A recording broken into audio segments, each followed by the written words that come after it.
This week's videos are sponsored by Manscaped. More on them after the reaction, people. What is going on there, citizens of the Reject Nation? Greg and John here today to watch the Furiosa, a Mad Max Saga trailer #1. John, how are you? Witness my excitement, G. I haven't seen the movie in a long time. I'm assuming that's a reference. I saw it once under some Extreme herbal stuff. Sure, yeah. So I could use a rewatch. Needless to Quite say. an experience. Ladies and gentlemen, right now, John and I, with the help of a couple of other people, my brother, Brandon Melgar, building a second space for us to film at. Right now, other people are filming at the main space, so we are just using this because we need to. We're here at in the this construct. moment. Leave a like on this video. That'd be very much appreciated. Guys, let's see what the hype is all about, because we have been waiting for another Mad Max film for a very, very long time.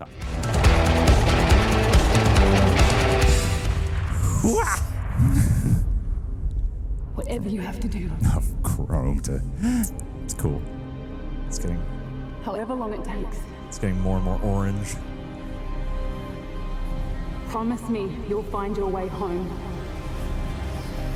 Whoa. The true origin story. Give me this promise.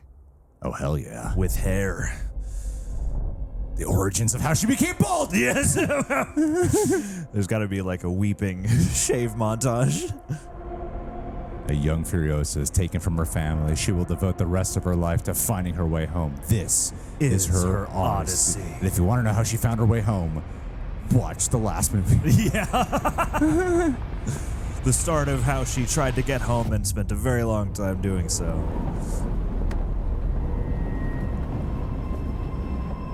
Whew. Oh, is that Chris Hemsworth? That. Oh my God. Didn't recognize him at Under first. so many prosthetics. Woo! Oh. Young Immortan origins Joe. of everyone. Oh, it's beginning. And it's gonna get to use six leg scenes. Surviving while the bullets were flying in there. Wow. Whoa. Oh, a love story too. Oh, her arm with the sleeve exposing it. There we go. Ramp that engine up. Woo! God, Baphomet guy. The darkest of angels. Whoa! Ooh, nipple chills. Yeah. Damn. It's like Army of Darkness. The question is, Shit. Whoa! do you have it in you to make it epic? It's like Thor with a different voice. That's a pretty freaking awesome trailer, man. Yeah. Remember and witness me. Wow, what a true expansion on the saga right here. Damn, that was great. I feel like I just ran a mile.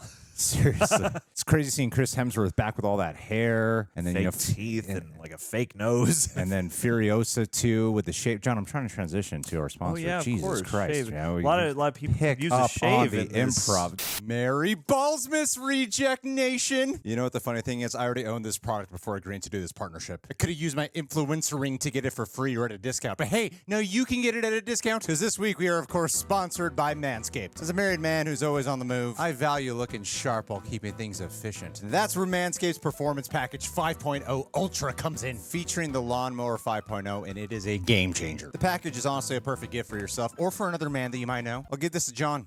If anyone asks, I pay for it out of my own pocket. But no, seriously, this is easily the best because it comes with not one, but 2 next-gen blade heads. See the difference? It's a good thing I have 2 now for demonstration purposes. So you got the standard trimmer for a perfect neat trim, but this one, the new foil blade for that super smooth finish, and oh yeah, it's all about safe grooming with their advanced skin-safe technology. Plus, they're waterproof, so no more crumbs on the carpet. The package also includes the Weed Whacker 2.0 for ear and nose, and I definitely use this because look at me, I'm a hairy guy. And the must-have liquid formations, the Crop Soother Aftershave Lotion, and the Crop Preserver forever ball deodorant. Say goodbye to post-shave irritation and hello freshness. And the ultimate cherry on top, 2 free gifts. Manscaped's Premium Boxers 2.0 and the Shed 2.0 toiletry bag. Again, I already have one. The Boxers, I'm wearing my pair right now. And the bag is perfect for all your grooming essentials, as you can see. So you ready to elevate your grooming game? Head to manscaped.com and use code REJECTS for a cool 20% off plus free shipping. Remember, it's REJECTS for 20% off at manscaped.com. Let's get those jingle balls holiday ready with Manscaped. This is like a true return to the Mad Max form of what it has become since Fury Road, with its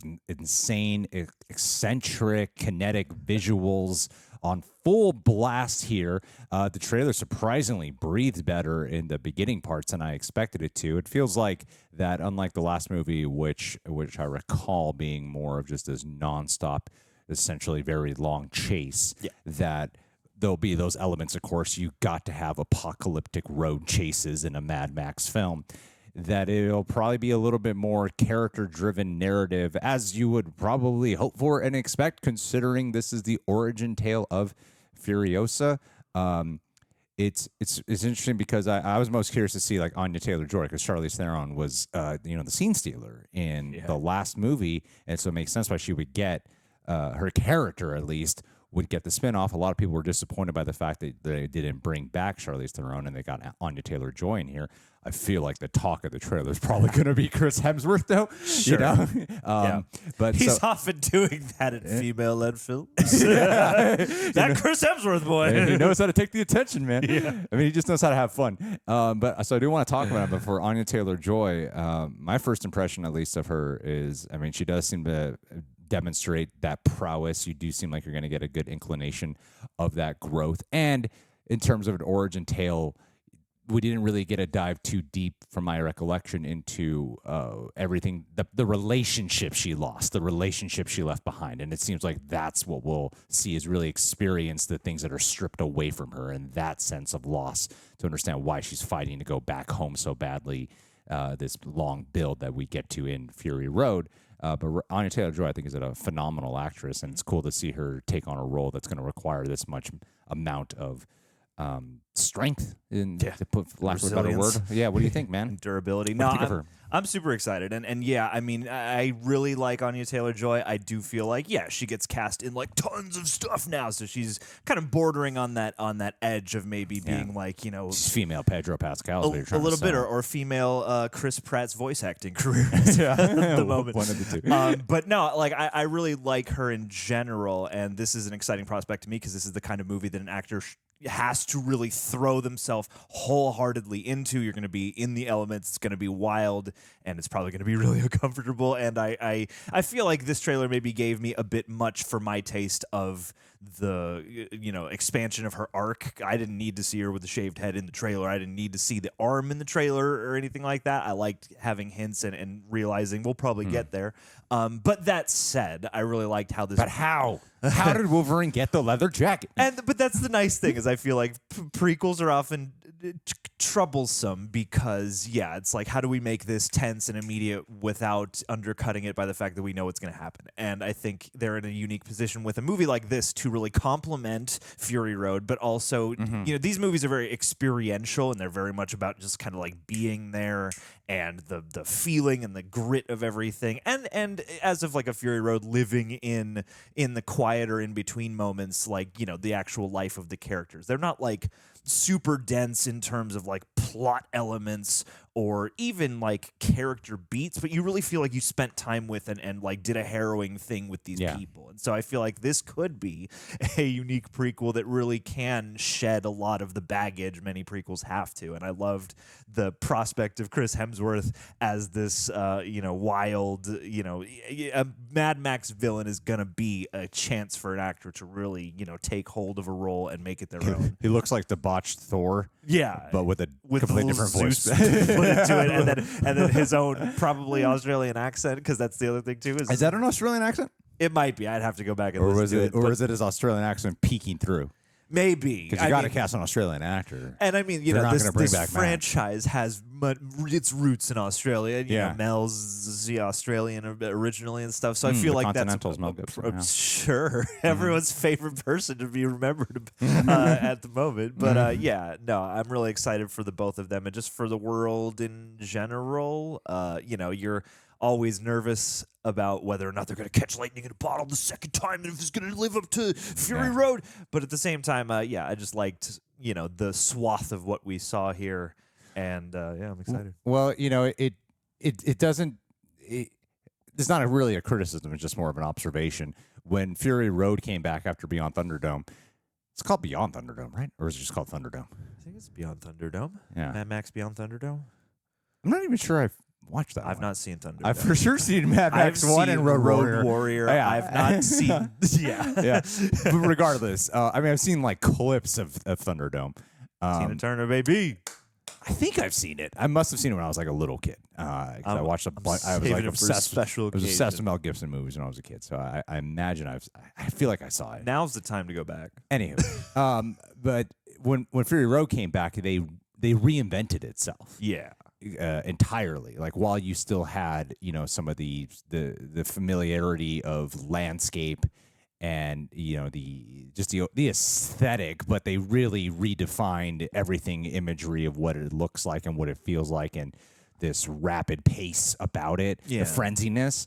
And it seemed this doesn't look like a reinvention as much of it is continuing that style, which still feels appropriate and is exciting. Like at the same time, I'm not here. I don't have that same feeling that I had with Aquaman and the Lost Kingdom trailer, where I'm like, this looks like the exact same thing. Sure. Yeah. I think that I think that's why having Chris Hemsworth's role is actually really refreshing. Yeah, because it gives you a chance to think, okay, maybe they're going to add some other new and unique and interesting elements because, it's like you had such a massive length of time between Thunderdome and Fury Road, so that feels like a massive reinvention. And I think this franchise is lucky that it behooves them to kind of disappear for a long time and come back with a new one.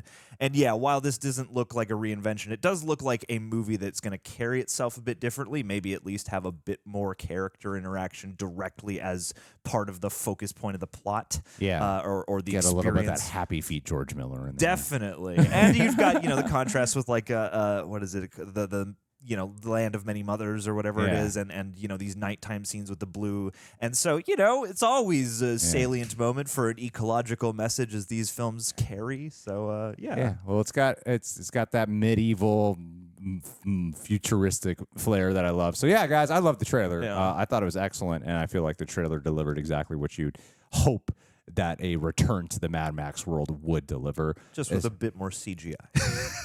That was probably one of the only criticisms I had, was like I felt the CGI a little bit. The first one has CGI, but it's not as widely praised for its practicality, and this CGI was a little more apparent this time.